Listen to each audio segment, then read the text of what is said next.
There is a specific moment in the healing process that almost nobody recognizes while it is happening. It does not feel like relief. It does not feel like freedom. It feels like withdrawal. You stop texting first. You stop rearranging your schedule around someone else's availability. You stop performing, explaining, adjusting, and shrinking yourself to stay close to a person who never had to work that hard to keep you. And instead of feeling lighter, you feel unbearably empty.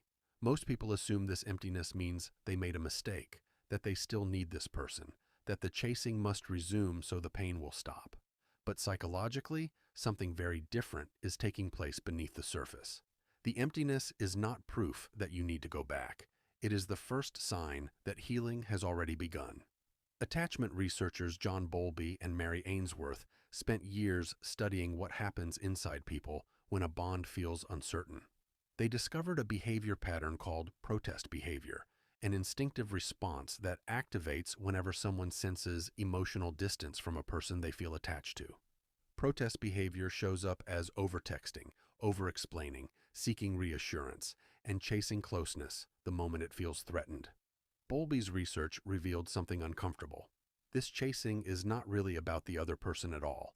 It is the nervous system trying to resolve its own anxiety by controlling someone else's behavior. And here is the disturbing part. The more inconsistent a person is, the stronger the chasing becomes, because uncertainty does not weaken attachment, it intensifies it.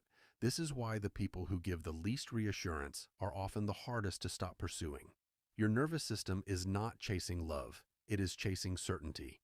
And that confusion is exactly why so many people mistake anxiety for connection. Today, we are going to explore 5 psychological shifts that happen the moment you finally stop chasing someone, shifts that explain why healing feels like falling apart before it feels like freedom.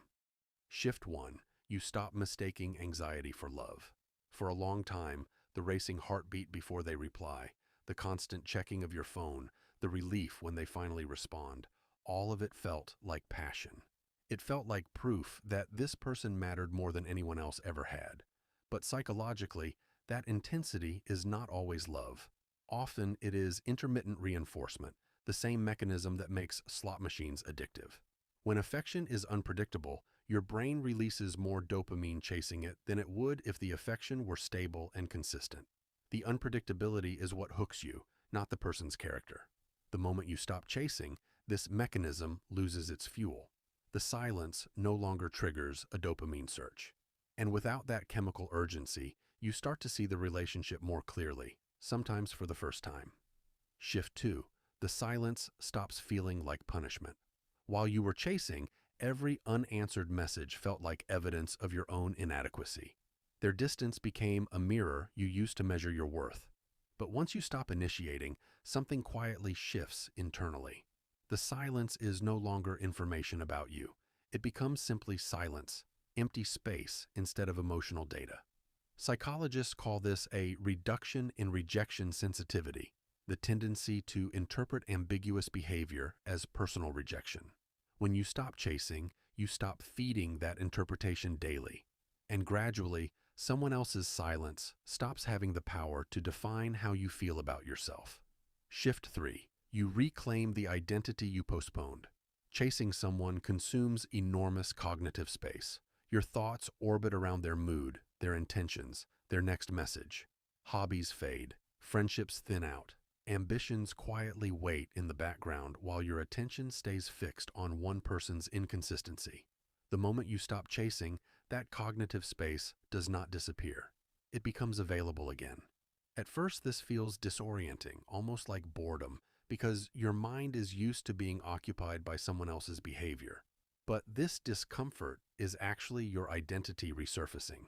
The interests you paused, the goals you delayed, the version of yourself that existed before this pursuit began, all of it starts returning the moment your attention is no longer rented out to someone else's unpredictability. Shift 4. Your nervous system starts recalibrating. This is the part almost nobody talks about honestly. When you stop chasing someone your body has bonded with, you do not just experience emotional sadness. You experience something closer to a withdrawal response, restlessness, intrusive thoughts, a persistent urge to reach out just to feel normal again. This happens because prolonged emotional pursuit, especially towards someone inconsistent, activates the same neural reward pathways involved in addiction. Your brain is not simply missing a person, it is missing a chemical pattern it became dependent on. This is why healing rarely feels calm at first. It feels like agitation, because your nervous system is adjusting to the absence of a stimulus it had learned to crave. But agitation is not relapse, it is recalibration.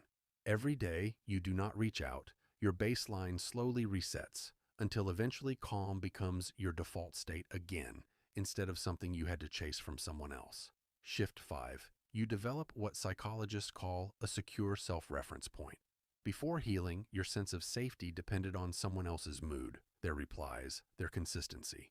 You checked in with them to know how to feel about yourself. But the moment you stop chasing, you are forced to build an internal answer to a question you had been outsourcing for a long time. Am I okay?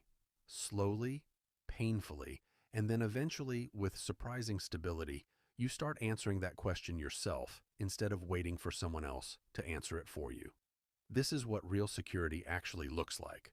Not the absence of desire for connection, but the presence of a self that does not collapse without it. Once this internal reference point forms, future relationships change completely because you are no longer choosing people based on how much anxiety they can soothe. You are choosing them based on whether they add to a life that is already stable on its own. All 5 of these shifts point toward one uncomfortable but freeing truth. The chasing was never really about proving your worth to another person. It was about trying to regulate an internal discomfort using someone else's attention. And the moment you stop outsourcing that regulation, healing does not arrive gently. It arrives as discomfort first, because your nervous system has to relearn how to feel steady without a chase to keep it occupied. But on the other side of that discomfort is something far more valuable than the relationship you were pursuing. A self that no longer needs to chase in order to feel real. If you are in that uncomfortable, restless stage right now, where reaching out feels like the only way to feel okay, understand this. That urge is not weakness.